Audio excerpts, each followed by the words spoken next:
Hi, everybody. This is Maggie Roddin. This is the Unsolicited Opinion radio show, and I want to read a little something and before I bring my guest on. There has been a war of worldviews taking place in this country that began before you and I were born.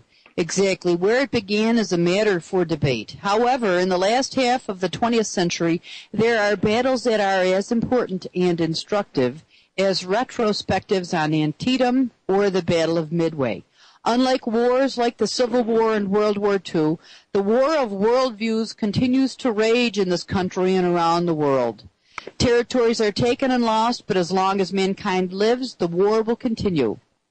My guest this morning is Alice Moore, and she was right in the thick of a battle that took place back in 1974 in West Virginia. My guest this morning is Alice Moore. Hi, Alice. I want to welcome you to the show. Thanks for joining me. Well, hello, Maggie, and thank you so much for the invitation. I appreciate it. You're welcome. I had a friend of yours, Karl, on my show, I don't know, I guess he was on a couple months ago, talking about this, and he had suggested I contact you because you were right in the thick of things. So let's start with what happened, Alice? How did you get involved in this? What exactly, for people who didn't hear my guest, Karl, when he was on a couple months ago, what was going on in West Virginia in 1974 with the textbooks? What made you get involved?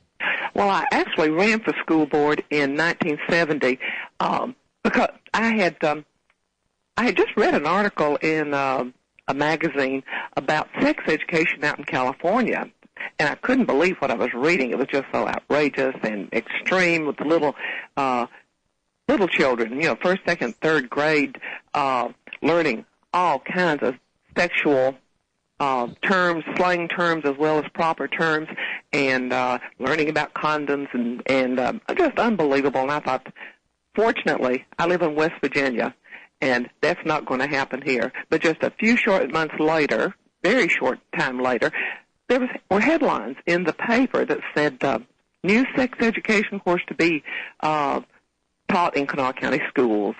And that concerned me because I remembered that article I'd read, and that really did kind of raise my concerns a little bit. But shortly after that, I didn't know what to do about it. I was new to the area. We had just moved in there from down in Mississippi. And I saw a little piece in the paper that a group was going to meet up in South Charleston at a restaurant and talk about the new sex education program. So I sort of at the last moment that evening when I was going to be in there, but think about 2 or 3 days, and I thought, I'm going to that meeting, and I did. And I heard exactly what I'd been reading in that magazine. But not knowing anybody there and sort of doubting what I was hearing still, hoping this wasn't the case, I made a trip to the Kanawha County Board of Education and took a look at the materials they were teaching and could not believe it, just astounded. So that's how I got involved in the school system. I came in there, totally trusting public education when I moved to West Virginia. But then I saw that program and got involved with parents who were opposed to the program, ended up running for school board, and then 4 years later, the textbook controversy was presented to me. So that's how I got involved to start with.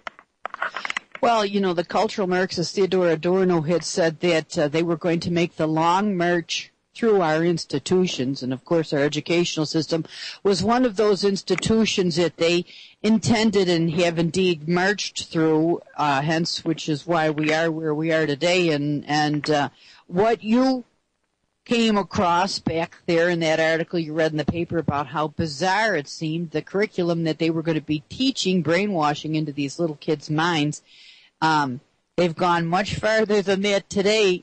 Alice, I'm sure you're aware of that. What's going on in the schools today with the stuff that they indoctrinate these kids on is just beyond comprehension, to be honest with you. Well, I'll tell you.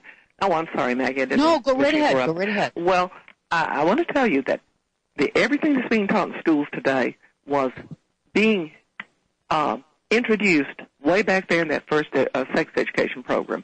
That's where they first took this, they first started putting programs into the school to teach moral relativism, and I mean moral relativism with regard to anything. No absolutes, no right and wrong in anything, but that was introduced in that first program, so that was my introduction to it. And when I ran for school board, I ran on the basis of getting back to the 3 R's, getting back to just foundational principles of education, and I made it clear to people why I was running for school. I didn't run because I was interested in building buildings and buying school buses. I figured we had people perfectly capable of doing that within the school system. But, of course, that's all a part of it. But I was interested in curriculum, and I ran on the platform, we need a mother on the school board. And that was to look after the welfare of the children and what the children were being taught. So I didn't just decide, in 1974, I'm going to get concerned about what's being taught in the schools. That is the reason I ran for the school board. And people don't generally do that. Most of the time we have men running because they're interested in the business end of things, or maybe it's a political advancement for them. My objective, I had no political advancement in mind beyond that office. My objective was to get on there because I wanted to influence what children were taught. So 4 years later, it was not at all unusual for me when I saw the books that were being introduced that year, to take a stand on that and take those books out and show them to the public. Alice, let's talk about how people were perceived in your area by people outside of the area. I know I was reading an article, and I believe this was written by Lee Strobel.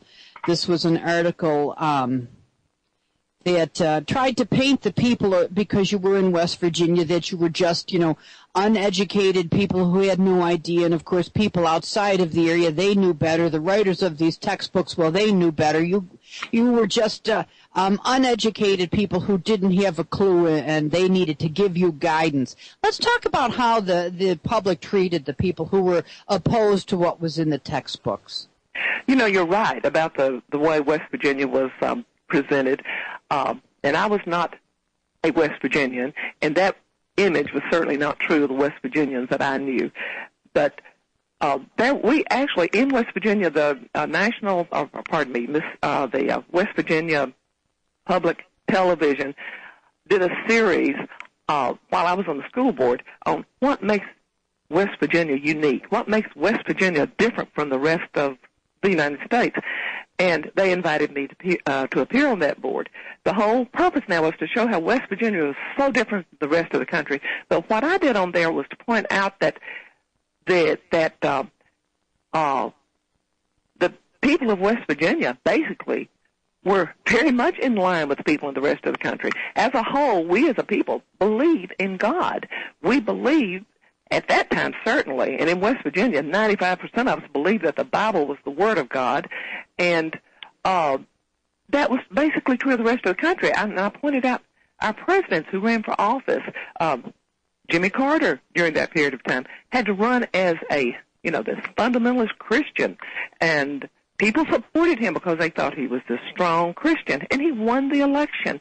And we weren't any different than, anybody else around the country. But anyway, it was so funny on that committee that we were doing, this television program we were doing, I got the entire committee to agree with me by, yes, we're very much like the rest of the country. We're not some unique place surrounded by mountains and isolated from the rest of the world. And our moderator for that program just literally threw up his hands because we had just blown his entire premise. West Virginia was just very strong in its belief in God, and they took a stand. And one of the things I think that made us different is the fact that the coal miners did come out, and they took a stand, and they started costing the state a lot of money every day because they refused to work. That's one thing we had that the rest of the country didn't have. If they could have, they would have put us over in the back of the paper somewhere about a group of ignorant parents, trying to censor textbooks in the schools, as they were doing to other groups of people around the country. It wasn't just West Virginia with these books. Other groups of people were facing this, but they ended up the little small mention in the back of the paper. They couldn't do that to West Virginia. We made headlines all over the United States and even around the world. Well, one of the tactics that these Marxists use is they I was reading something about the ACLU, for example, and this was one of their leaders back in, around 1918. Roger Baldwin had said, do steer away from making it look like a socialist enterprise. We also want to look like patriots in everything we do. We want to get a good lot of flags, talk a great deal about the Constitution and what our forefathers wanted to make the country to make of the country and show that we are really the folks that really stand for the spirit of our institutions. Of course, nothing could be further from the truth. However, they use ma, pa, apple pie, and the flag, and they wave that banner, unfurl it in front of people, and of course they're duped into believing, oh, they really have just the best intentions and for America at heart, when of course they don't. Their goal is to destroy the institutions that were the foundation of this nation. In this article I read, Alice, I'm not sure if they have quoted you or not, but this was the books bought for our school children would teach them to lose their love of God, to honor draft dodgers and revolutionaries, and to lose the respect for their parents. I'm not sure. They were quoting you. That's a pretty accurate quote. I said that many times. And these leftists, these socialist, leftist, communists are trying to take over our country and have made remarkable progress since 1974.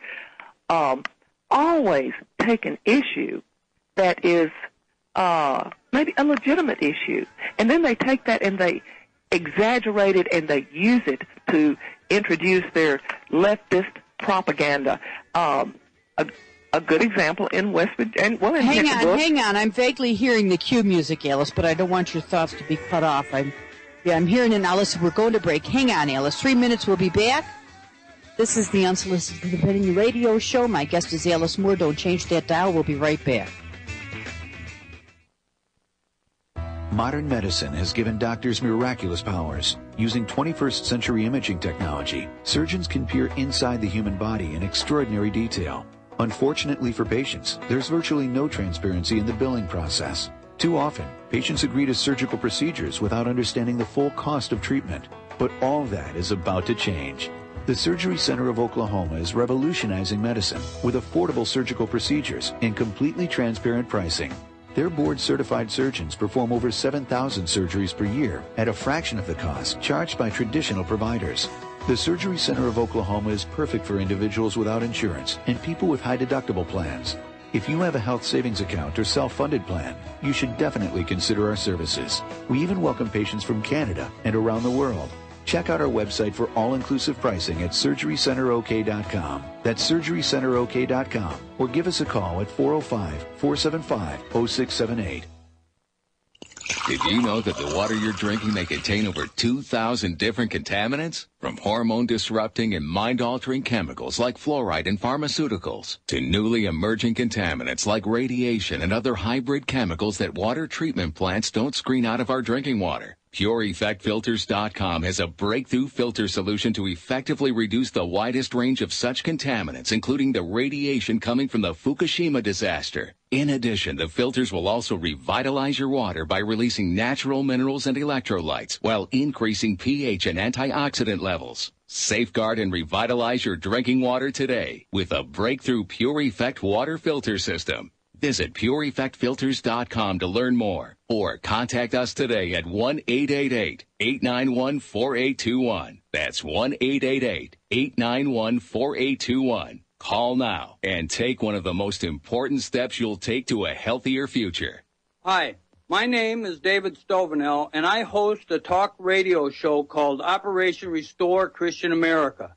To listen online, go to GenuineChristianityNow.com. Then click on the Listen Live button every Saturday at 10 a.m. Central Time. My primary focus is that the Protestant Freemason British Royal Windsor family is now apostate and making their final all-out attack worldwide in an attempt to force us to accept their satanic New World Order. I offer remedies of how to stop them. The British monarchy has totally abandoned their ancestors' genuine Christian faith and have returned to their effort to conquer the world through the sovereign's will, hidden laws, violence, terror, and deceit. Remember, to listen online, go to GenuineChristianityNow.com, then click on the Listen Live button every Saturday at 10 a.m. Central Time.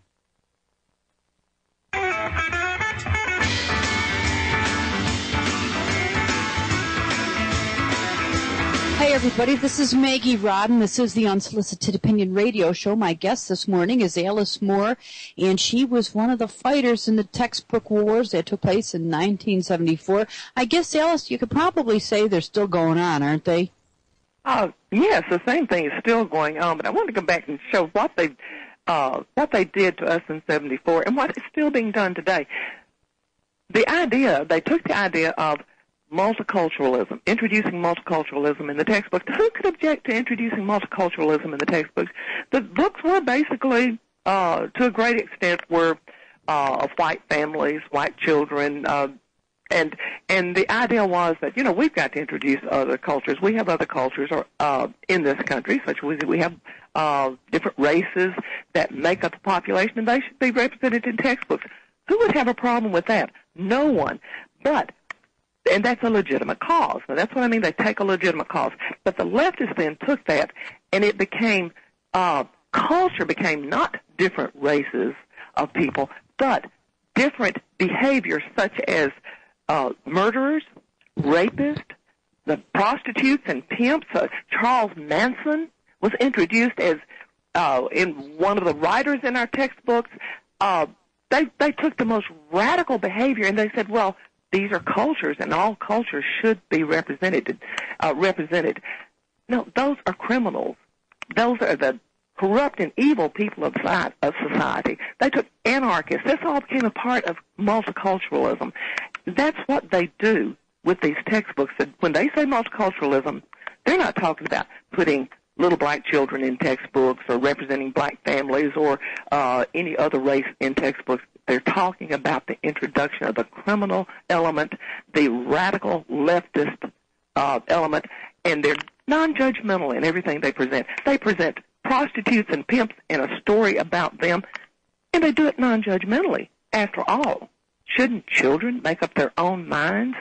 It's hard to believe, but that's exactly what they do and what they did back then.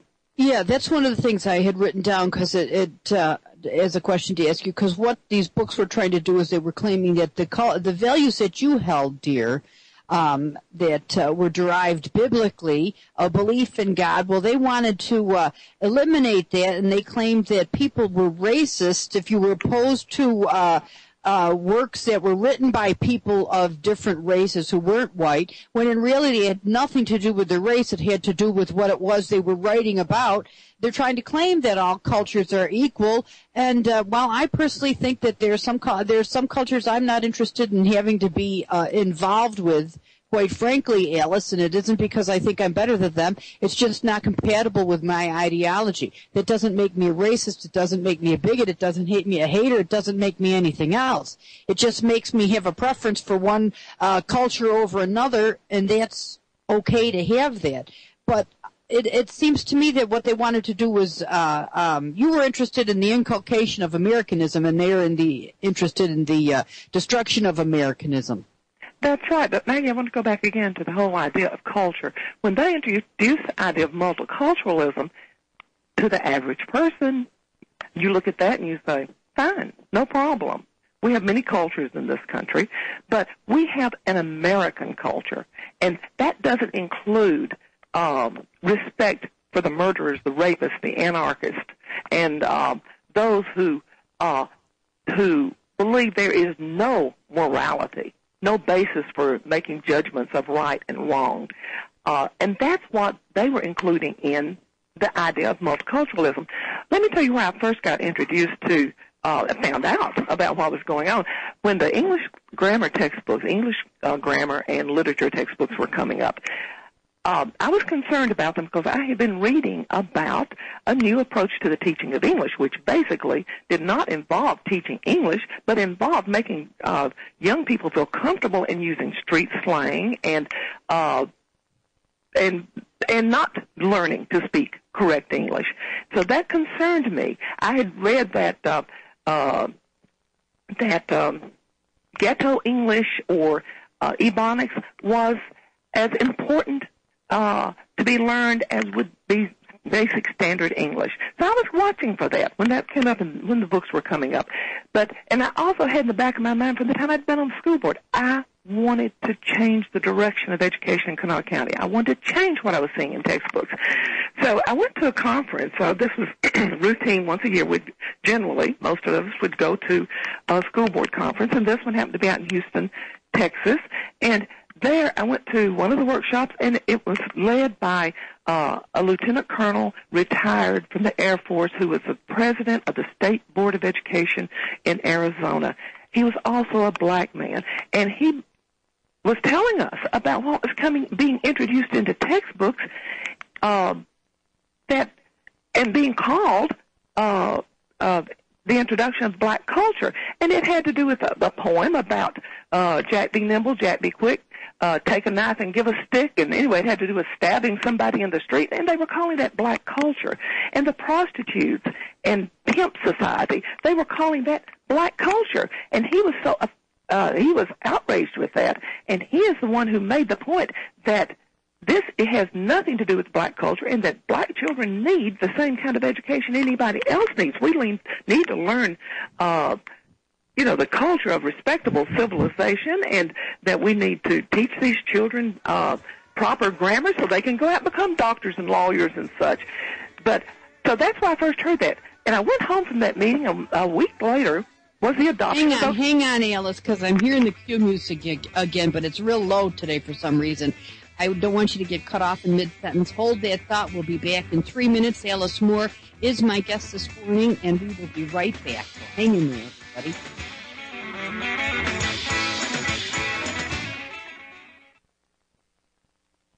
You're listening to the Republic Broadcasting Network, because you can handle the truth. Sometimes you don't eat right and your body doesn't function correctly. On a day-to-day basis, your body needs a lot more than you think. But to do that, it's almost impossible. What can you do? Daniel chapter 1's 1 Kings formula. Tested, tried, and true. And an obvious favorite among the many Daniel chapter 1's customers. Why? Because 1 Kings has dozens of vitamins, nutrients, good carbs, protein, everything you need all in a delicious mix. It comes in 2 delicious flavors, chocolate or vanilla, and they're instantly bioavailable. That means that as soon as you drink it, within a few minutes, those nutrients are working. For lack of a better term, 1 Kings is pre-digested, so it's instant. Mix in water or juice and your body is using it immediately. Get 1 Kings. Call 800-504-5511. That's 800-504-5511. Use promo code 100A for a discount. That's 100A. If you're the mother of a child with behavior problems, I'd like to talk to you. My name is Janet Lehman. I'm a behavioral therapist and a mom. I know what it's like when the child you love becomes a defiant, out-of-control child who disrespects you. That's why my husband James and I created the Total Transformation, the program that tens of thousands of moms are now using to turn around their child's behavior. If you've heard about the Total Transformation and wondered if it will work for you, now you can try it for free. I'm willing to give away 1,000 programs today for free. All you need to do is get the program and let us know how it works for you. We'll let you keep it for free. I know the Total Transformation works because I used these techniques with my own son and with troubled kids for over 30 years. Let me prove to you that it works by giving you the program for free. Call now. 1-800-583-1093. 1-800-583-1093. That's 1-800-583-1093. Corporate media dominates the American opinion. Finding independent voices that counter this avalanche is becoming increasingly difficult. With the endless corruption running rampant throughout our government, independent voices are needed more than ever to battle the offensive against our freedoms and liberties. As a listener of RBN, no one understands this concept better than you. Now it's up to you to do your part. The time has come for you to take action and begin broadcasting the truth to hundreds or thousands of people every month. Sound impossible? Quite the contrary. With pointed slogans from LibertyStickers.com, you can reach countless sleeping Americans unaware that they live in a real-life wonderland. LibertyStickers.com has a huge inventory of political bumper stickers and messages that reflect the truth about our government, our politicians, and the future of America. With so many in stock, there's one perfect for you. Visit us today at LibertyStickers.com. Again, that's LibertyStickers.com. Do your part. Your voice is important. Let it be heard. Are you really in the game?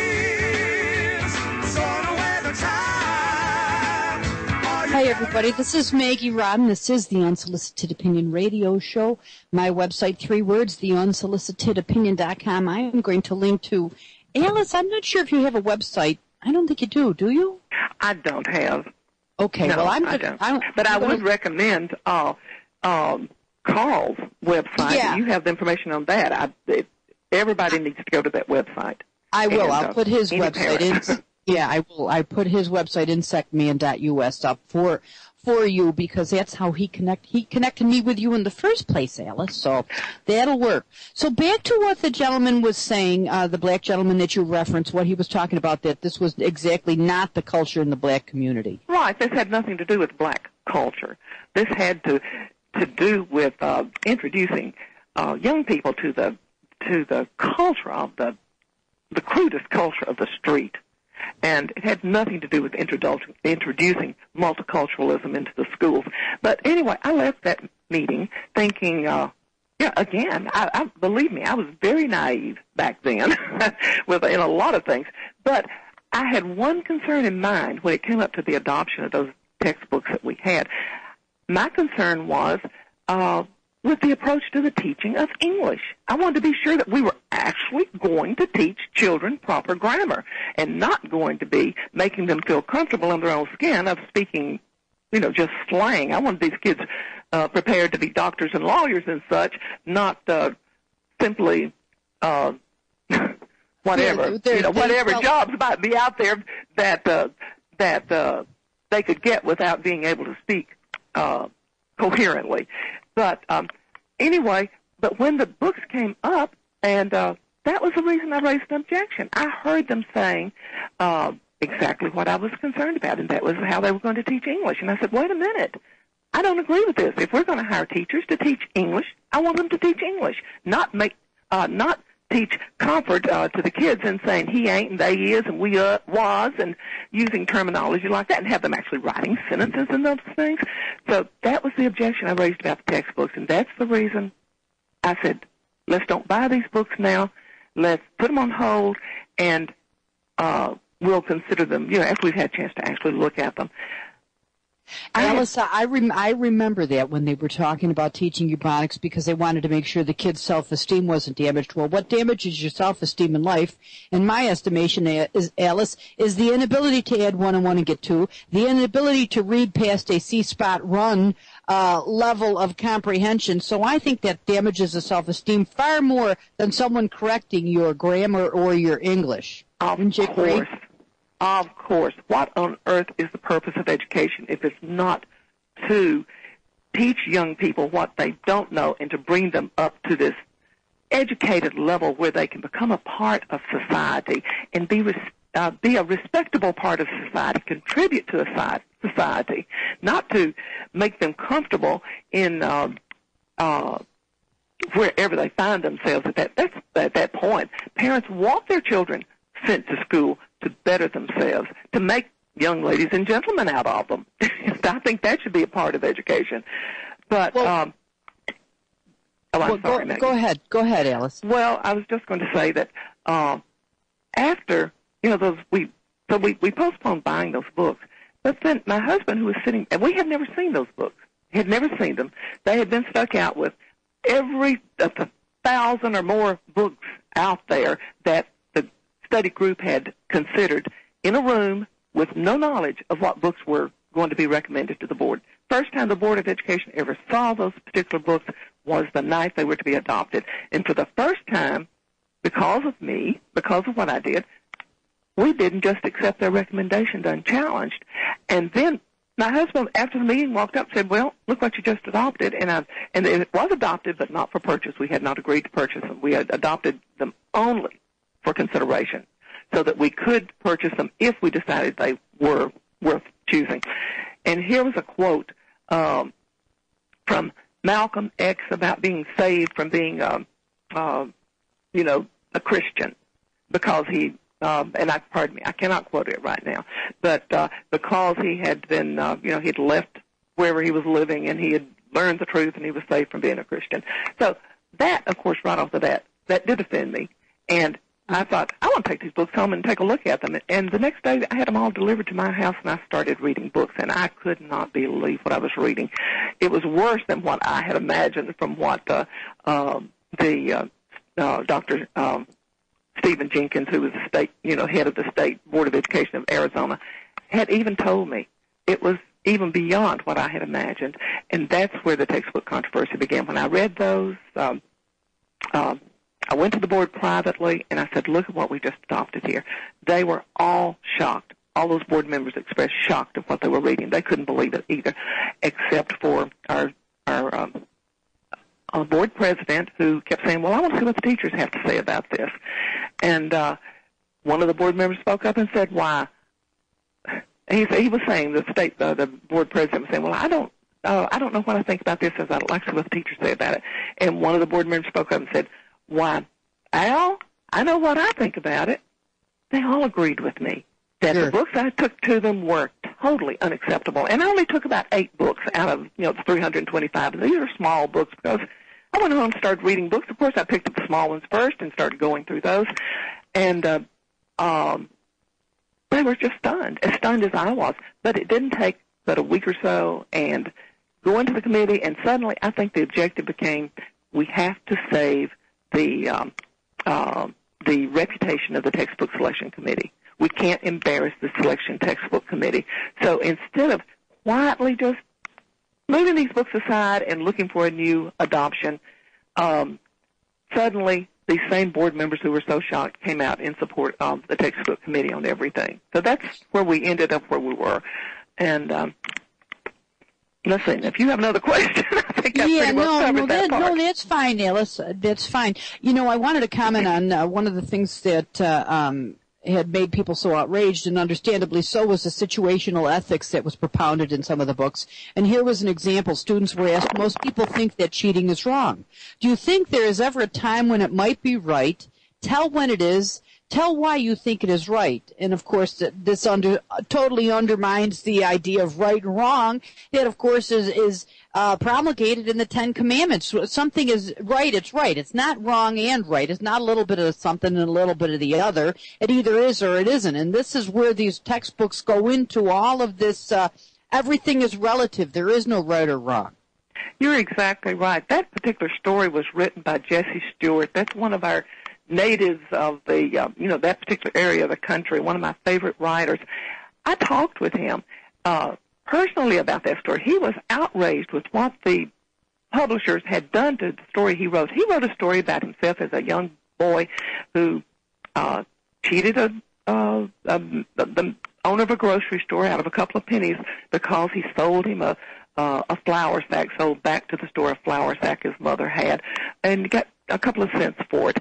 And he knew there was a hole in that sack, but he stuck it in the middle of a bunch of other sacks and didn't get caught. They cut off the moral of the story, and this is what upset him. He said, that was a story about my own life. That was a case where I did something wrong. My mother found out about it, and she made me go back to the store and admit and confess what I had done to this man. But instead, they cut it off and left it with him escaping with this deceit he had pulled. And then they introduced this question to the child. Most people think it's wrong to cheat, but do you think it might ever be right to cheat? Tell when it is. Tell why you think it is right. They did the same thing, and that was for third-grade children. They did the same thing in a book for, I believe these are second-grade children, about Jack and the Beanstalk, where they had the children to debate Jack stealing from the giant. Was it all right for Jack to steal from the giant, or was it wrong?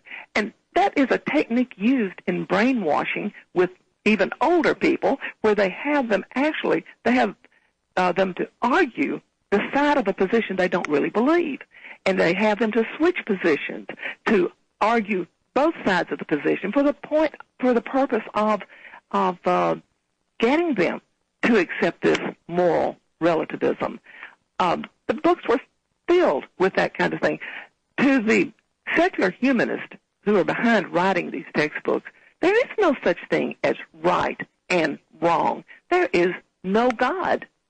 So if there is no God, there can't be a right and a wrong. There's only my opinion versus your opinion. And that is the doctrine, the religious doctrine, that's being taught in the schools today. and it's on steroids.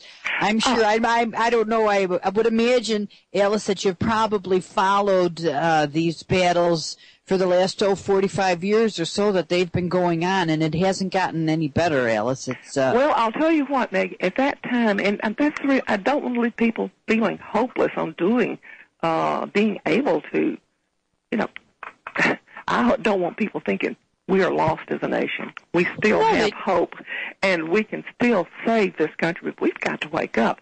But back then, because of what happened in Kanawha County, and that was one little school system. Well, it's one of the 50 largest at the time, but it's still a small school system in the whole United States. We brought to the attention of the whole country what was happening with textbooks, and as a result of what happened in Kanawha County, the elementary books that we bought, that was the largest company, or the largest purchase that company had ever had. They were thrilled when they sold them in Kanawha County, but they never sold another book after Kanawha County. And schools that had already ordered their books started canceling those books. They didn't want the books that were used in Kanawha County. And that happened all over the country, even with the secondary books, to the point that the people that published one of our series of the James Moffat series, a bunch of paperback supplemental type books, they couldn't sell those anymore. The book salesmen that went to the schools to sell books wouldn't even mention the Moffat series because, as one of them said, if I let people know that I represent this series of books, they won't consider another book I have to purchase. And so every book company, as a result of what happened in Kanawha County, had to modify, had to clean up the language, had to change their books. Now, that doesn't mean the goals and objectives of those radical writers back there changed their minds. It means they got caught, and we did stall it for a while. We did stop things for a while, and we can do that again. And I'm not talking about just the school system. We can turn this nation around, but we have got to realize what's happening. Back then, we had radicals writing our textbooks. Right now, we have radicals in the White House, and we have got to change things, because I think this may be our last chance to change it. I think this is probably the most important election in our lifetime. It's coming up for president. Well, Alice, unfortunately, the game is rigged, and I'm here in Pennsylvania, and there were several people who went to, they didn't want the Republican Party to endorse candidates for U.S. Senator. They wanted all the people who were vying for that, there's 5 or 6, to have a shot in the primary, to go into the primary without having an endorsed candidate by the GOP. But the GOP, of course, the game is rigged here as it is in every other state. The GOP chose to endorse a candidate who had just switched his party affiliation from Democrat to Republican, actually even voted for Barack Obama. And but it doesn't matter because the game is rigged, Alice. And so I'm fully aware that they try to rig it, but the game was rigged back then, Maggie. And what I'm saying is, when people become awake and alert to what's going on, I'm not to the point where I'm ready to say, okay, they've got it, we've lost, let's give up. Oh, I agree with you there. Believe me, I'm ranting and raving on the air. And I'm agreeing with you that it's rigged, a rigged game too. But it's so critical, Alice, that we get the children out of these indoctrination camps called the public schools, and kids are homeschooled, where they're going to be taught by people who are actually interested in instilling values of right and wrong.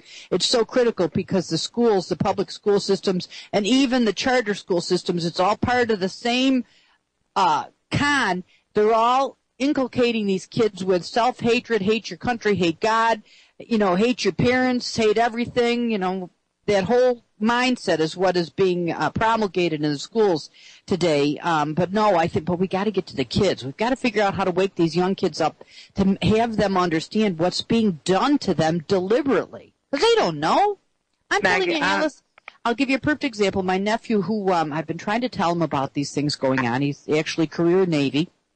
And he's decided to take a college course on history. So he got the textbook a week or so ago. And he called me up. He said, I can't believe it. Everything you've been telling me is right. He said, I started reading this textbook. It's blowing my mind what's in here. I said, I've been trying to tell you that. But until sometimes, Alice, people are whacked in the head with the truth, they just refuse to believe it. Maggie, I'm so glad you brought this up because you are exactly correct. When I talk about trying to save America, I'm not talking about trying to save the public school system. I believe it's a lost cause. Oh, I don't agree. think we can save it at this point. But I do believe in Christian schools and homeschooling and encouraging parents to rescue their children from the schools. We've lost the public school system. We lost it when the federal government took over and started controlling our public school systems. There was some essence of local control of education until then, but that's pretty much a thing of the past at this point. I heard someone the other day saying that how important it is to run for school board, and in Mississippi they still have a practice of electing their superintendent and electing the school board. Well, that creates just a battle going on all the time, and I really believe that you should elect and we still have these school boards, so I'm not going to quit voting in their elections and trying to do the best I can. But if you elect a school board, you don't want to elect your superintendent. You want that school board to be the kind of people representing the community and to pick a superintendent that's going to represent the values of the community. But anyway, the point is that at this point we're not going to save public education. I'm glad. I can get caught up in the minutia of trying to of talking about what's wrong with the schools to the point of sometimes forgetting to mention that. But yes, we need to get our kids out of these schools. Yeah, we really do, Alice. I'm telling you, we really do. But well, anyway, go ahead. Well, I just want people, especially people in West Virginia, to understand, and people in the country as a whole, that it's not a lost cause to try to save our country at this point. And I hear from a lot of people almost thinking that there's nothing that we can do, that we just need to give it up and fold. The country is gone. I don't think it's gone yet. I think the overwhelming majority of us truly believe in the basic principles that were the foundation in establishing this country. But just a reminder, it took 20% of the people, no more than 20% of the people in Russia were ever communist. But 20% of the people were able to take over that country. Hang on, happening Alice. To us. Yeah, you're exactly right. Hang on, Alice. We'll be right back in 3 minutes. Don't change that dial, everybody.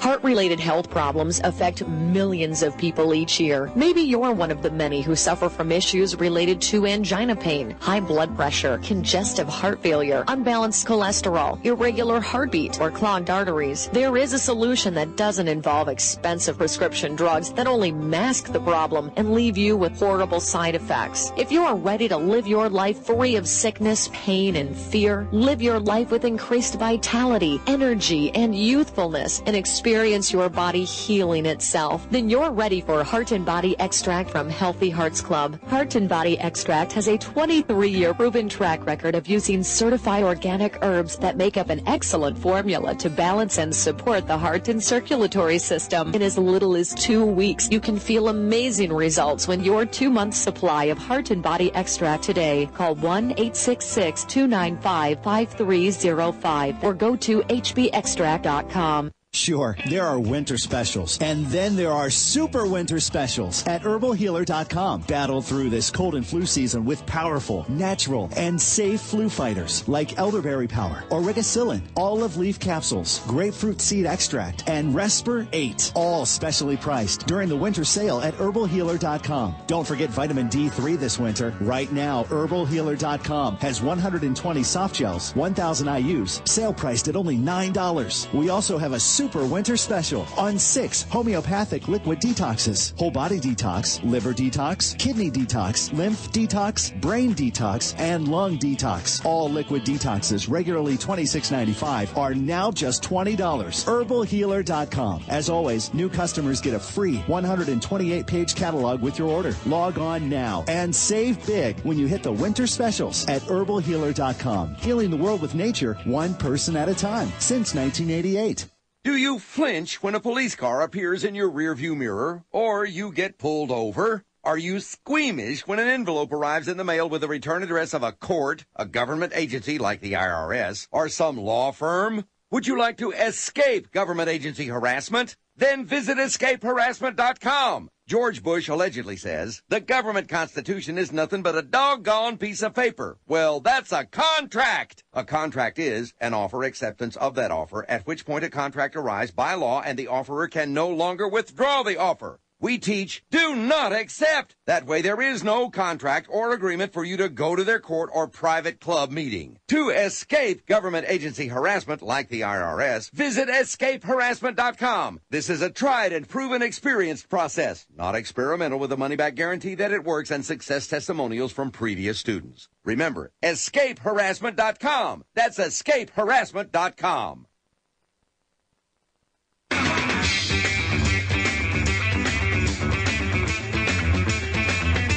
Hey everybody, this is Maggie Roddin, and this is The Unsolicited Opinion, my website, theunsolicitedopinion.com. Alice Moore has been my guest for the first hour. We got a couple more minutes left. Alice, final thoughts? And here you thought you wouldn't have anything to say. Well, Maggie, one more thing with regard to what we were just talking about, the public schools. The public schools are the reason we're losing this battle. We have generation after, we've had 4 generations since I was on the school board, and this is what was going on back then. What do we expect when these kids come out indoctrinated in this moral relativism that they're getting? We used to be able to appeal to people on the basis of we all knew what was right and wrong. We all knew good from evil. We don't know that anymore. Or these young people don't know that because they are so indoctrinated in moral relativism. You can't appeal to them on the basis of right and wrong. It's your opinion versus their opinion. I want to give you one example of one of the textbooks here at the last minute that we had that was introduced to was given to junior high school kids. These were, this was a conversation between a couple of boys who were, one of them who was getting drafted next month. He and his girlfriend, and I apologize for the crude language. It won't be anything you can't use because I'm going to, I'm going to cover this language a little bit. Yeah, please. Right. But anyway, Clifford Tuckerson, who was getting drafted next month, had a girlfriend, and he got her knocked up. Pardon me. Clifford was going to get 4 more guys to swear she had put out for them too, but then he decided he'd better do the honorable thing and get her an abortion. Well, in the one of the scenes is they're talking about this, and one of them saying they would have stopped talking about their GD problems. Get out of there, you SOB. Believe me, I'm modifying this considerably. Get out there, and they take God's name and add a damn it to the end of it. This was a play to be role played by kids if it was used in the classroom. Another one we had, another role play, was a boy's first visit, a 15-year-old boy's first visit to a prostitute. And there's the role of the prostitute, and there's the role of the 15-year-old. That's what I mean by moral relativism. There's nothing judgmental in this. They present this to kids as if multiculturalism. So this is another part of society. We're not to judge them. We just learn about them. Yeah, no, I know it, Alice. It's a big mistake for people to ship their kids off with apple in hand onto the little yellow bus. It's a big mistake. That's for sure. It really is. They got to get them out of those commie camps. They do nothing else. They need to get them out of there. I'm telling you. That's exactly right. We cannot change the public school system. It's not our school system anymore. It belongs to the federal government. The federal government funds it, and locally we'll do what the federal government says, or they'll cut off the funds. And the radicals are writing the textbooks. The publishers are to make whatever money they make, but they take these radical writers who are supposed to be the experts on what the teachers want, and this is what was happening to us back then. But it hasn't changed, and it breaks my heart when I hear people talking about what's going on in the schools today as if this is the first time. These are young parents. It's the first time in their memory. Exactly. It's when it's gone on 40 years and we've raised 4 generations of kids graduate from school since then, we're losing the battle. I know. What is it? Destroy our children and you destroy America, and that's exactly what they know. Alice, I want to thank you so much for joining me this morning. I truly appreciate it, and I appreciate what you tried to do back in 1974, Alice. Thanks for standing up for America. There are those of us out here who truly do appreciate your efforts. No, thank you so much, and thank you for the opportunity. Oh, you're welcome. Alice Moore has been my guest, everybody. Insectman.us is where you're going to find information on the textbook wars. She was a Tea Party patriot long before the recent Tea Party groups became popular. We'll be right back in 60 seconds. This is a short 60-second break, and we'll return.